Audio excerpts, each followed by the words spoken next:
part 1, I broke down how Talk no Jutsu is really just a flat character arc, alongside magnificent examples from Naruto.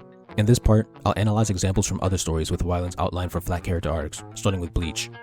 The main flat arc I know for Ichigo appears in his fight against Byakuya. Byakuya's lie is that upholding the law is more important than familial devotions, or more generally, bonds. This lie stems from his ghost that he's from one of the noble families in the Soul Society, who should set an example. In his own words, if we do not uphold the law, who will? Ichigo's truth is that bonds are more important than the law. The normal world is one that believes the lie, because even Renji sacrifices his bond with Rukia for the law.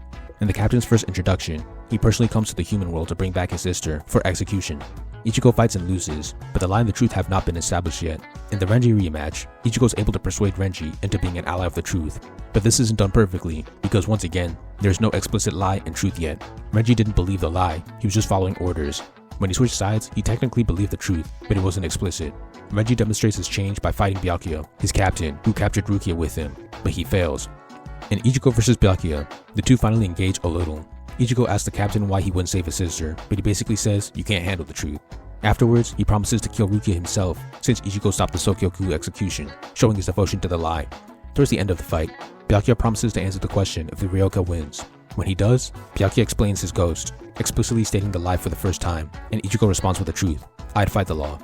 Byakuya switches to the truth and promises to let Rukia go, but he shows the fruits of his character arcs even more when he saves Rukia from a kill attempt by Gin, risking his body in the process.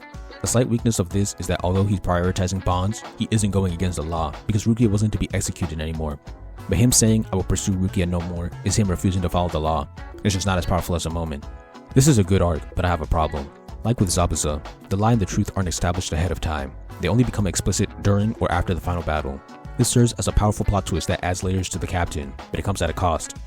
You can look back and see how it was implicit throughout the arc, but that implicit nature is a weakness because it prevents the lie and the truth from interacting until the final battle. Ichigo can't be pressured by the lie's power. The lie and truth are supposed to engage in the first half of Act 2, not at the end of Act 2 or Act 3. Because the lie comes after Byakuya loses, there is no information gathering or weakness in the lie. Renji's positive arc is also weakened by the lack of the lie and truth. It's only when I look back that I can theorize what his arc was. A tangential weakness is that this theme is in what I count as Act 2B. For me, Act 3 is when Aizen shows up at the end. The pain arc also had its thematic fight in Act 2B, with Act 3 being when he meets Nagato. But there, the theme was still the same, and it further developed. In Soul Society, the theme ends after Byakuya and isn't developed in Act 3, but that's more of a hit to the plot, not the actual character arcs. The good is that Byakuya and Ichigo both completed their arcs, containing a ghost, lie, and truth, and Ichigo even gained an ally to help him fight for the truth. Persuading the villain is once again a powerful weapon. This was a solid flat arc. Next is My Hero Academia. MHA's most notable flat arc is in Deku vs Todoroki. Todoroki's ghost is that his father pushed him too hard as a child so that he could be All Might. This ruined the chemistry of the family, so now he hates the half of his powers that come from his father. His want is to rise to the top without using the flames to deny his father's goal. The lie is that the fire powers are his father's. The truth is that the fire powers are his own. Throughout the entire sports festival, Todoroki does his best not to use fire. In the cavalry battle, Deku unintentionally pushes him to the point where he's forced to use fire. Before the 1v1 stages, Todoroki explains his backstory and makes his lie clear. This is the info Deku needs to expose the lie. In their fight, Deku tries to force Todoroki to use his fire. He starts saying that he thinks Todoroki is lying to himself about his want. Finally, Izuku states the truth loud and clear. Your power is your own. This powerful speech results in Todoroki completing his character arc. He switches to the truth and cranks up the heat, externalizing the theme. In the climax, he uses his fire and ice to win the fight. In the resolution, Todoroki shows a little fruit from his development by not being spiteful to his father when they talk. Later, we see the arc hasn't completely settled because he doesn't use his fire against Ida, and when he almost does against Bakugo, he turns it off at the last second due to his ghost. After talking to his mom at the end of the arc, he finally completes his character arc, and the fruits are shown in the Hero Killer Stain arc, where he has no problem using his flames. This arc is solid. The good is in the ghost, lie, truth, information that provides a weakness, gaining an ally, and the antagonist no less, and the climactic externalization. Deku is also pressed by the lie with Todoroki's convincing argument, though not to the point where he doubts himself after a personal attack. Since the theme doesn't apply to him, that'd be hard to do, but it isn't necessary. Naruto didn't always have that either. What's interesting about this is the main character doesn't externalize the truth, the antagonist does after being persuaded. That's a cool alteration. The first weakness is that, like Byakuya, the lie and the truth are introduced late, preventing them from clashing more. The second weakness is one MHA is familiar with, and that is the difficulty in applying the theme to real life. It seemingly has no application in the real world, but the cure might be what was said right before Todoroki switched. In chapter 39, a flashback has All Might saying, quirks are naturally passed from parent to child, but it's not just blood ties. One must recognize to appreciate oneself. Then his mom says, you're not bound by his blood. You decide who you want to become. So this universal lie is, we are defined by our blood ties, and the universal truth is, we are defined by ourselves. This is my interpretation, but I think it's accurate, mostly canceling out that second weakness. Next is Black Clover. The best flat arc I remember from Black Clover is with Luck in the dungeon. Luck's ghost is that his abusive mother hated him and only started appreciating him after he defeated a noble as a commoner. He believed that if he didn't win alone, his mother wouldn't accept him.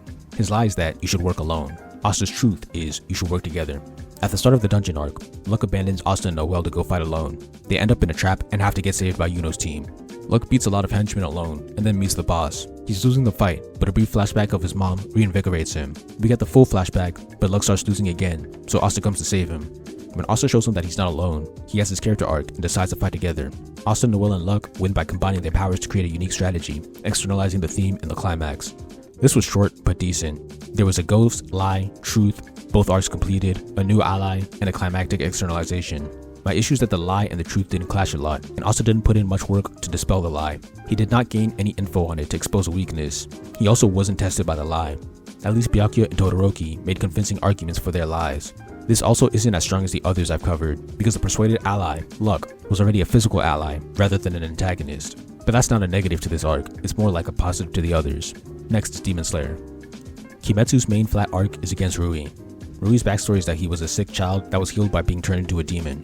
As a demon, he started eating people, so his parents tried to kill him, but he killed them first. After realizing that his family wanted to share his sins and die with him, he missed them and tried to recreate a fake family. His ghost is that, as a demon, his human memories started fading.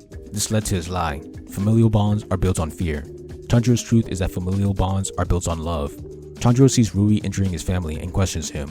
He calls Rui's family ties fake due to the way he treats them, angering the demon. When Nezuko protects Tanjiro, Rui realizes that Tanjiro has a real family bond and starts desiring it. When Rui's sister asks not to be abandoned, he beheads her and sends her away, enforcing his lie. Then, he tells Tanjiro to hand over Nezuko because he wants her as a sister. He wants to make a bond with her out of fear, enforcing his lie again. Tanjiro rejects that idea. Rui also explains that people who don't fulfill their familial roles should die. He traps Nezuko and threatens her to obey with punishment. When Tanjiro is at death's door, to save his sister, he learns a new move from his father in a memory, Hino Kami Kagura. And to save her brother, Nezuko learns a new move from her ghost mother, Exploding Blood. These two use a combo move powered by their familial love to behead Rui in the climax. While the truth is never explicitly stated, it's made clear by the difference between how Rui and Tanjiro treat their sisters, and Tanjiro's constant rejection of Rui's ideology. The ghost was not explicit, and I had to read into it, but the climactic externalization was brilliant, having both siblings awaken a power-up due to their bonds. Unfortunately, this ending is undone by Rui not being actually defeated. Yuki has to come and save them. When Rui starts fading, his memories come back and he regrets his actions. It's unclear whether he completes his arc. The good is the lie, truth, Tanjiro's arc, the clashing of ideals, and the thematic externalization.